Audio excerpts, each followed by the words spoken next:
विघ्नविनाशकारकं नमामि विघ्नेश्वरपादपङ्कजम् ओंकारबिन्दुसंयुक्तं नित्यं ध्यायन्ति योगिनः दं मोक्षदं चैव ओंकाराय नमो नमः।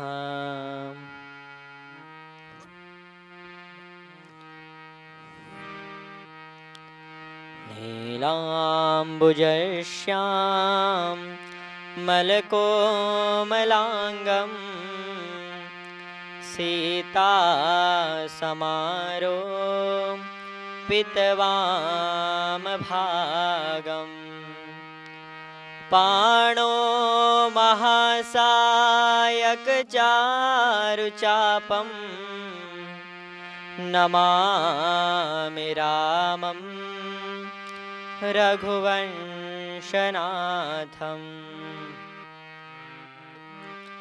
वंशे विभूषितकरानवनीरदाभात् पीताम्बरादरुणबिम्बफलाधरोष्ठा पूर्णेन्दुसुन्दरमुखादरविन्दनेत्रात्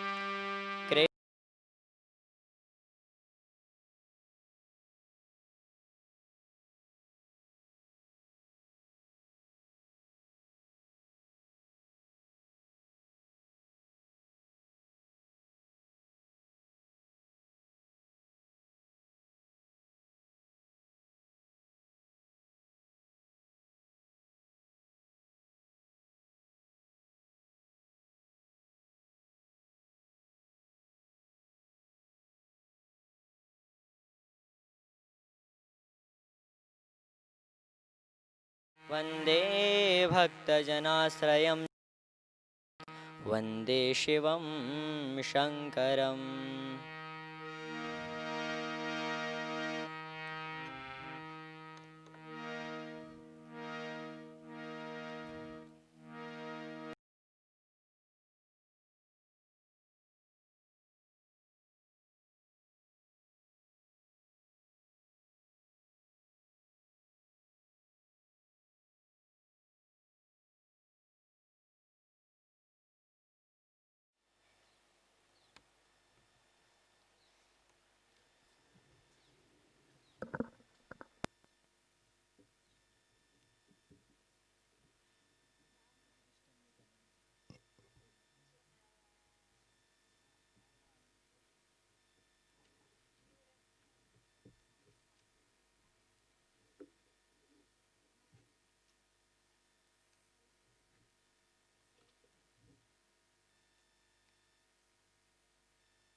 Wireless and learning how to do it as we go along. So thank you for bearing with us.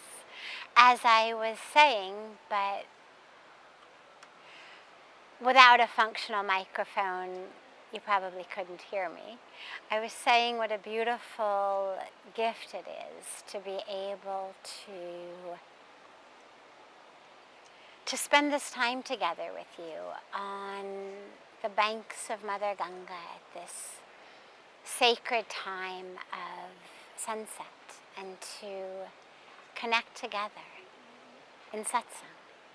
And as we always say, if you've got questions, if there's something that is troubling your mind, your heart, something standing between you and living as that full expression of joy, of bliss, of divinity, not in a superficial, there aren't things that would be wonderful to change in the world way, but in a really deep presence of, even in an awareness, that there are things in the world we would love to change, we should work to change.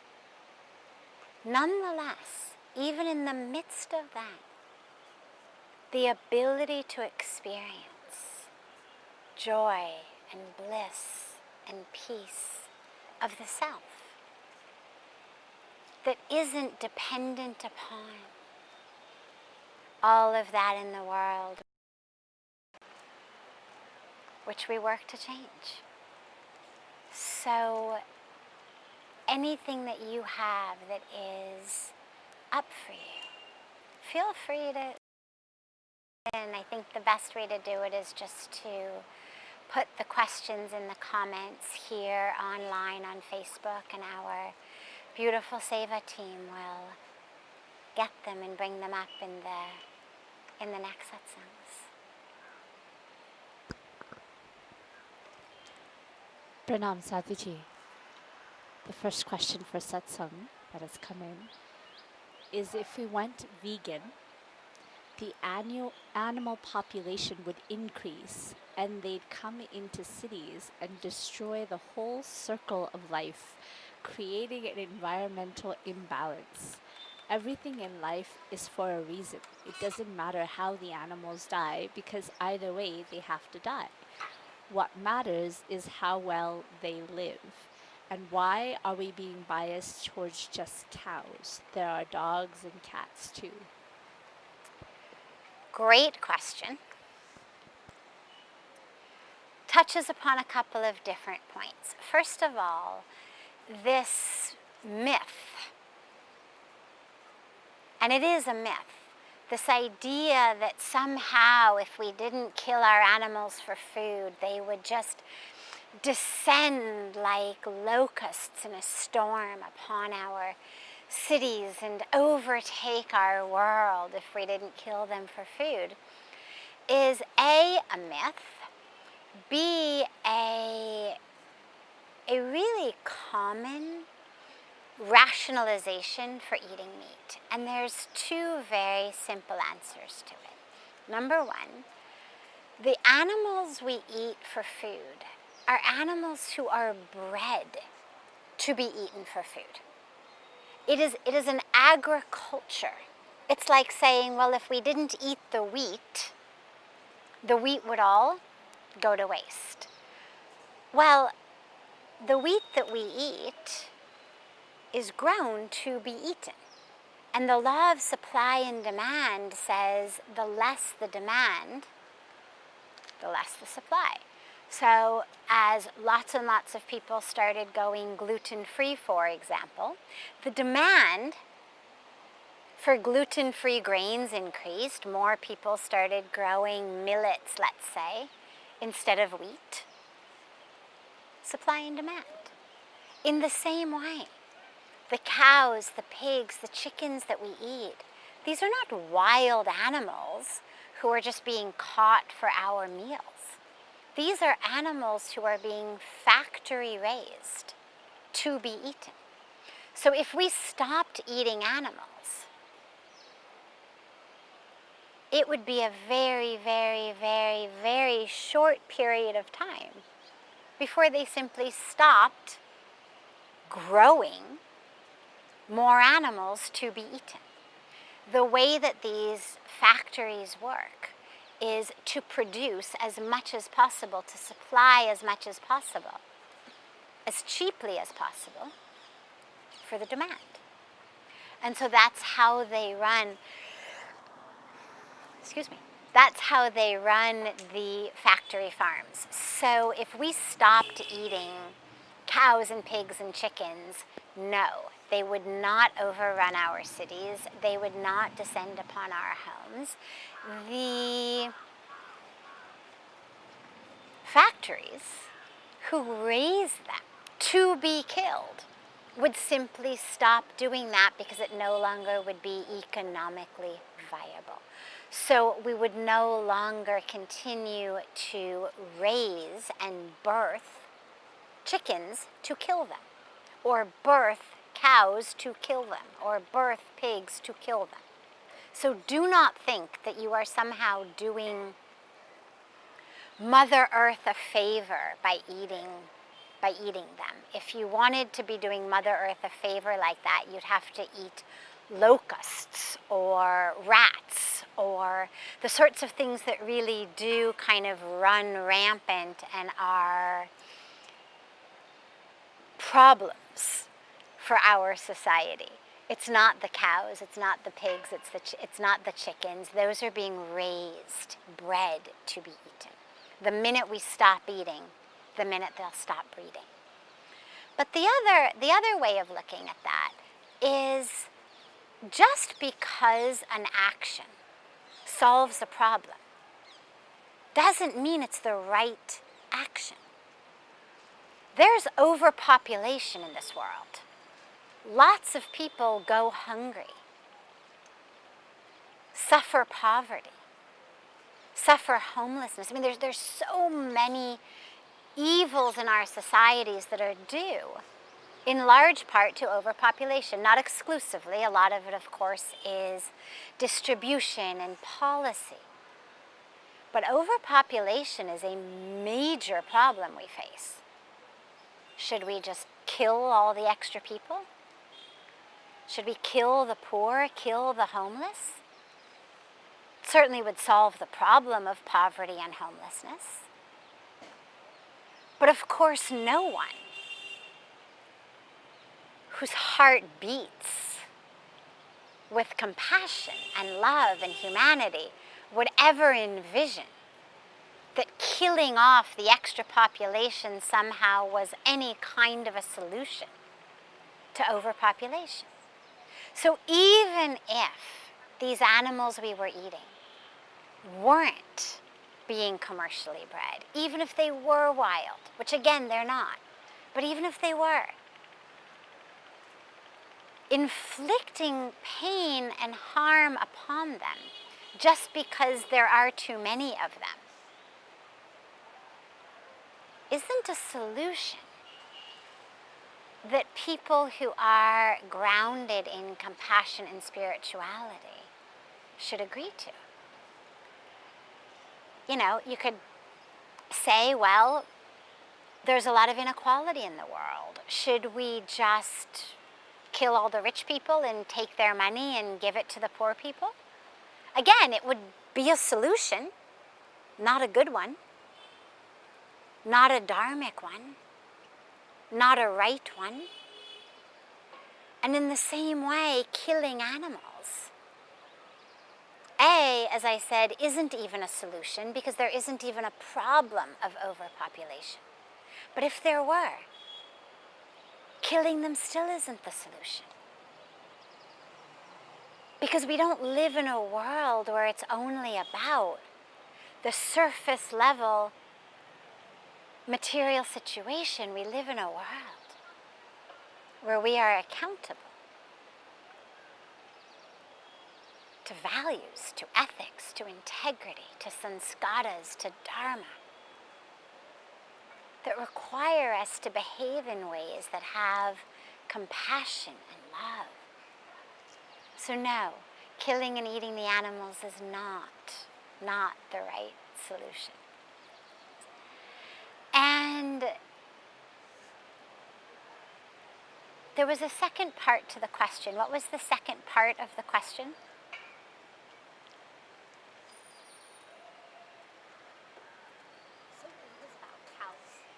Oh yeah, right. Why only cows?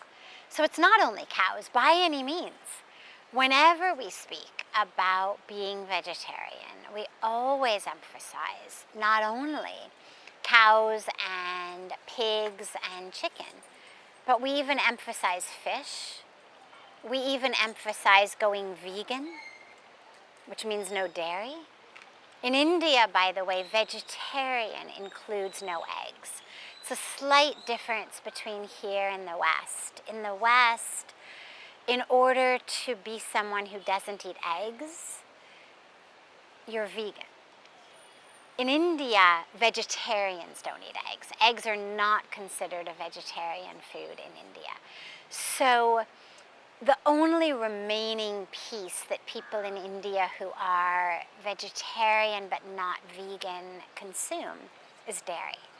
But we speak not only about cows and pigs and chickens, also about eggs, also about fish, also about leather. So yeah, we're full package animal rights advocates, because it's all rooted in compassion. It's all rooted in the awareness that they are not put here for us to eat, to wear, to test our cosmetics on. That's not why God invented animals.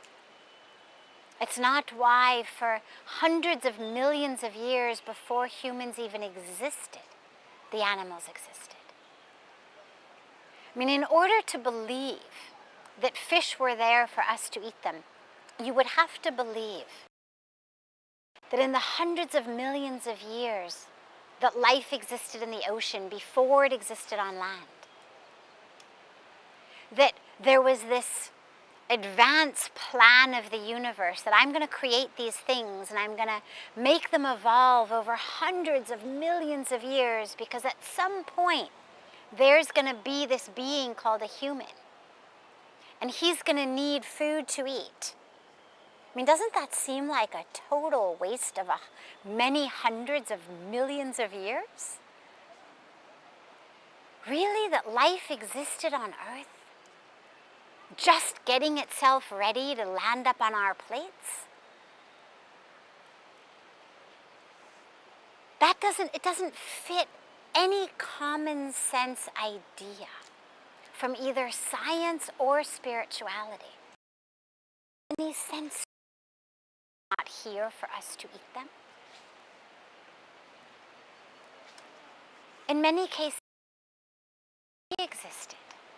Certain varieties of them, certain species of them, the current ones have been made to be the most palatable, to the point where, it's a bit of a diversion, but it's interesting, to the point where turkeys in America,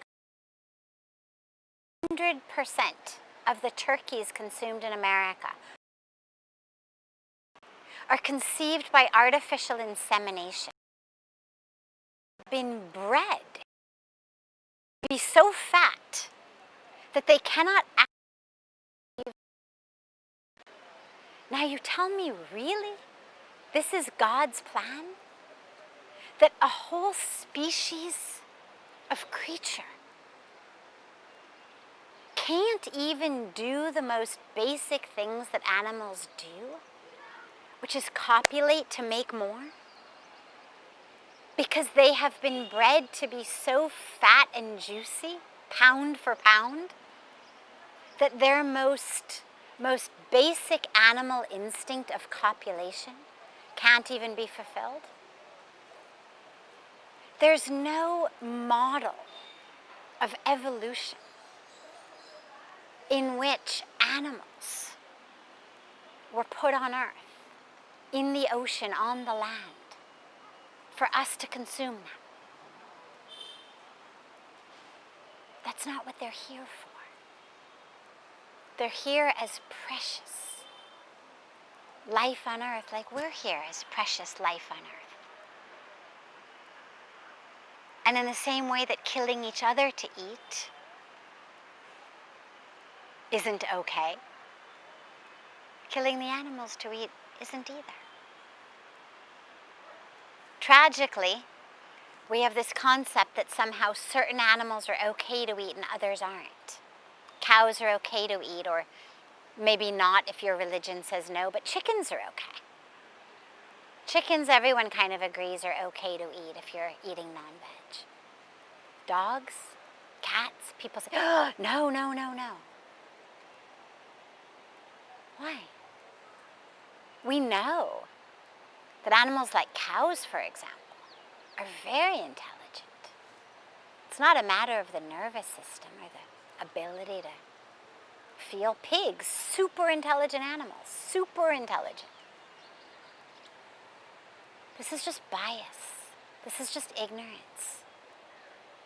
And when we're on a spiritual path, we have to be committed to truth.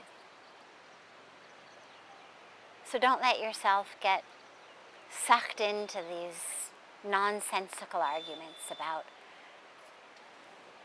chickens and cows taking over our cities if we didn't kill them. We're required by Dharma to make choices in alignment with compassion, with integrity, with truth. Not with just rationalization and silly justifications.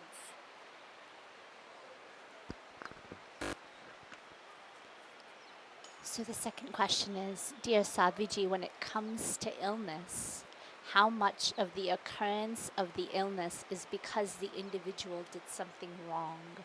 I often hear people say someone is sick because they don't exercise or eat right or because of wrongful thinking. So first of all, cause and effect does not imply subjective right or wrong.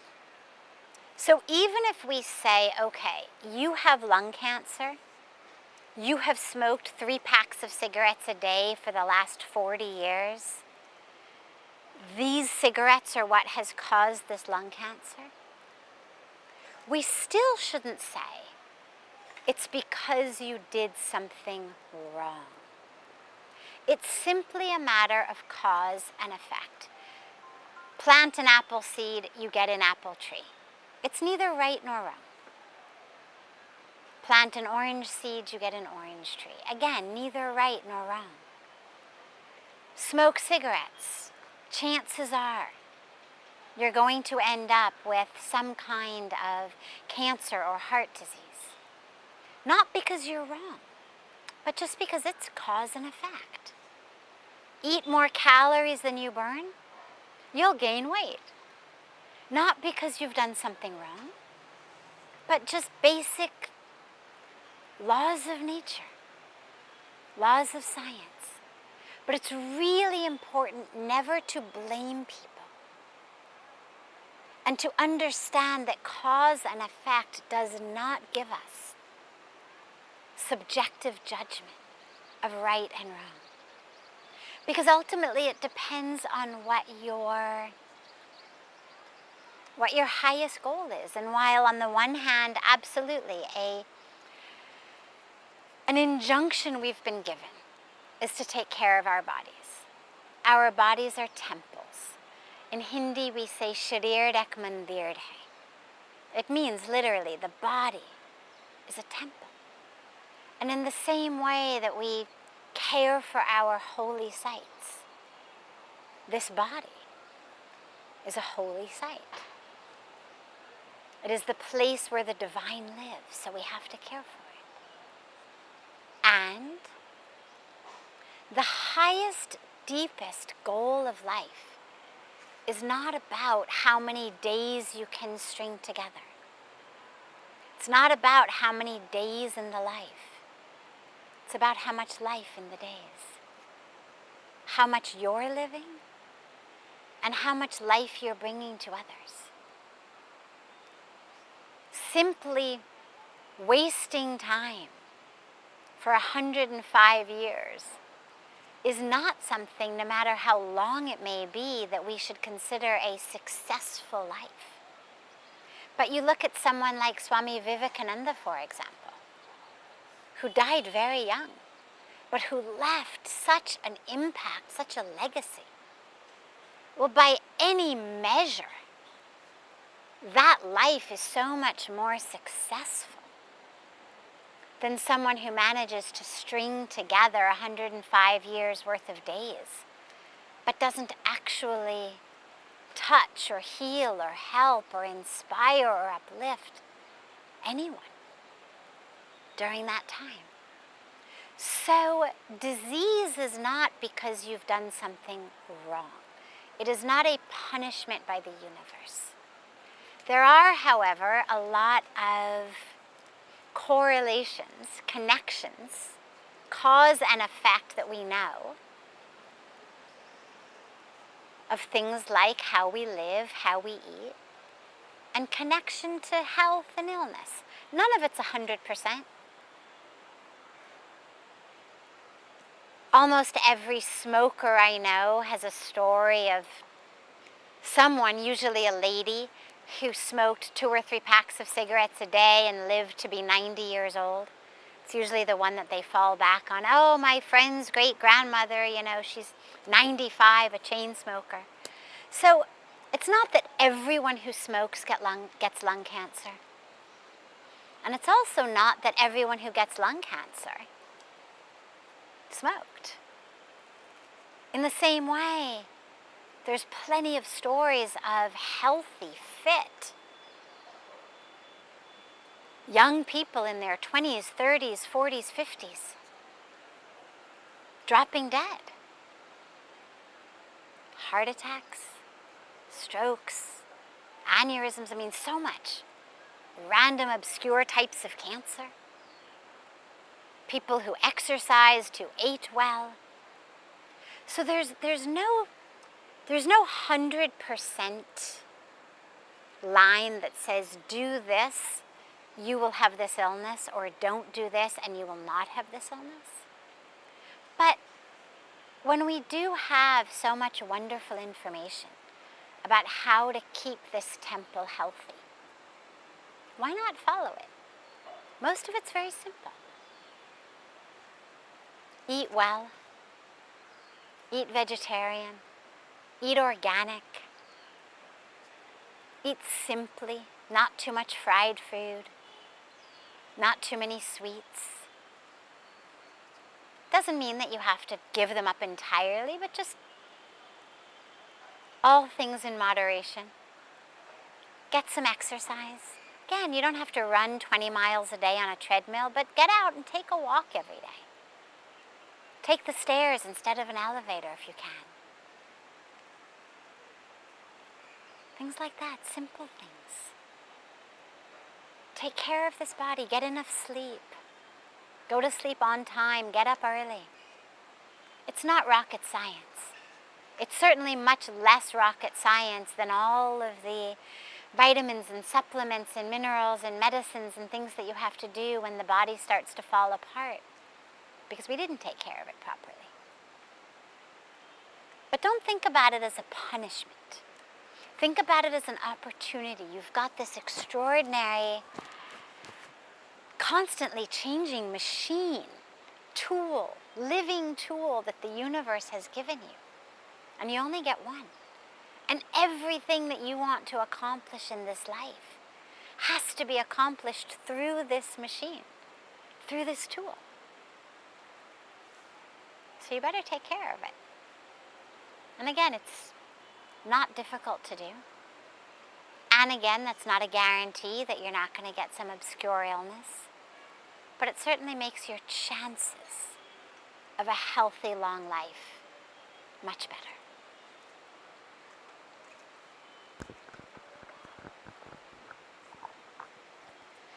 So the third question, Sadhviji, is will you please tell us about Khichri Vidhya, what it is and how it affects the life of a yogi? So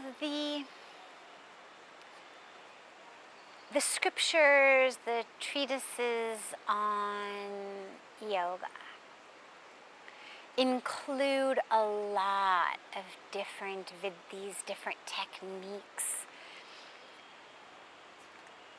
Techniques that range from physical postures in the body, what we call asanas, to ways of working with the breath that we call pranayam, to mudras, to kriyas, to vidhis. There's so many different categories of ways that we use our physical body, either all of it, if you're doing something like trikonasana or shirshasana, or just a part of it.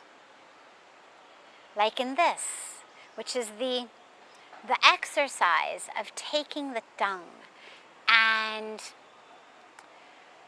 well, when done fully, it's a way of the tongue going all the way back. I can't demonstrate it and speak about it at the same time, so I'll just speak about it. But the tongue going all the way back and the tip of it going beyond the roof of the mouth, all the way back past what's referred to as the hard palate that you feel if you take your tongue and you touch the roof of your mouth, you can feel it's hard.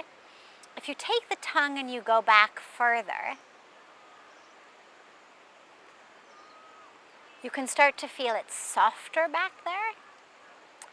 And this is a practice of beyond the soft palate, of actually pushing up into the cavity, where it is said that if you do that, you actually can get drops of soma, or this nectar, this divine nectar.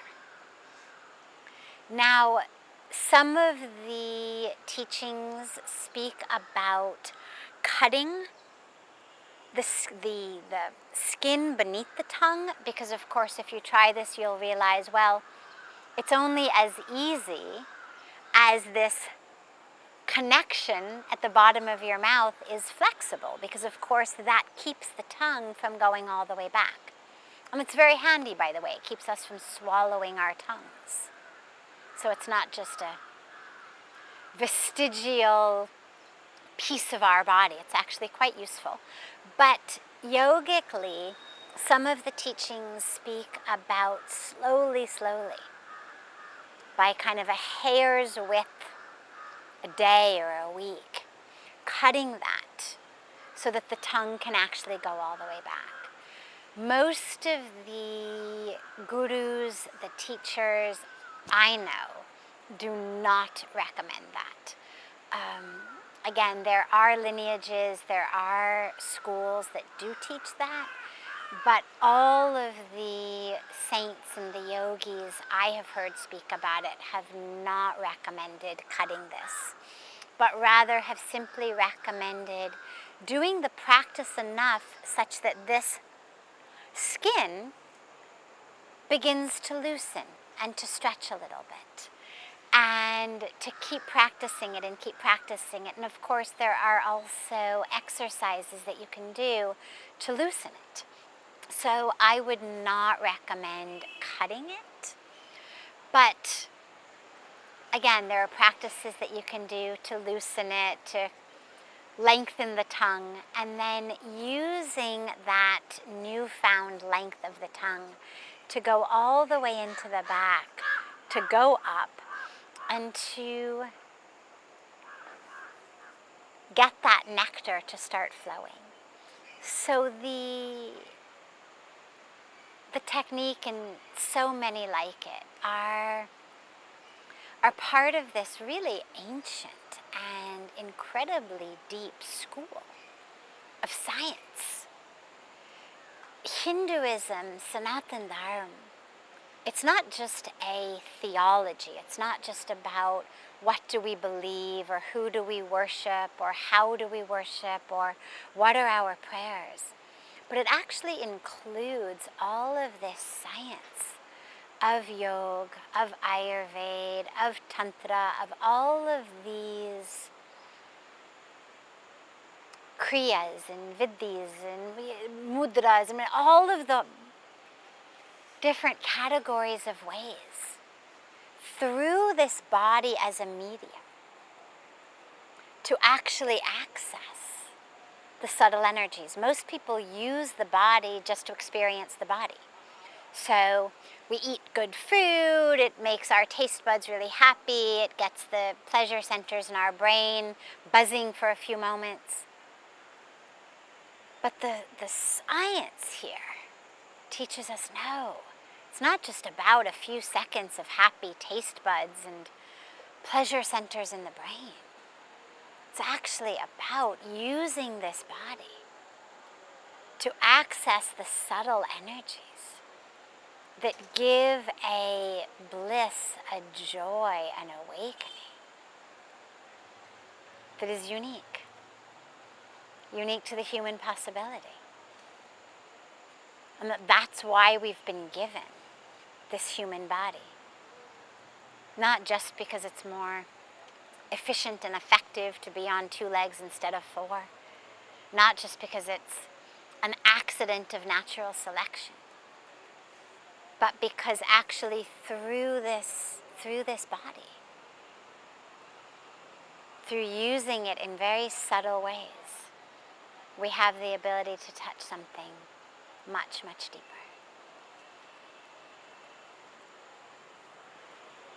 Have a beautiful, beautiful rest of your evening. A beautiful morning, day, wherever you are. And we'll see you for our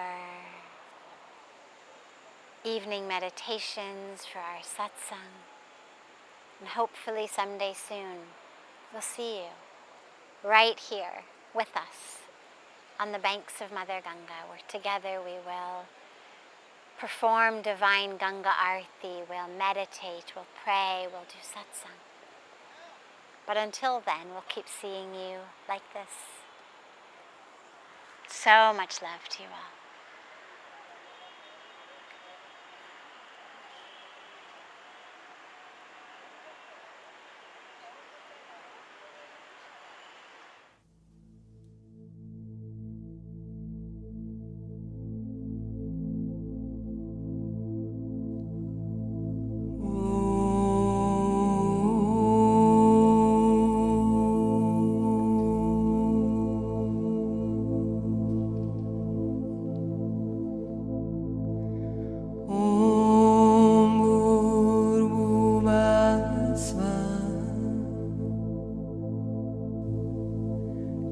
Saviturvare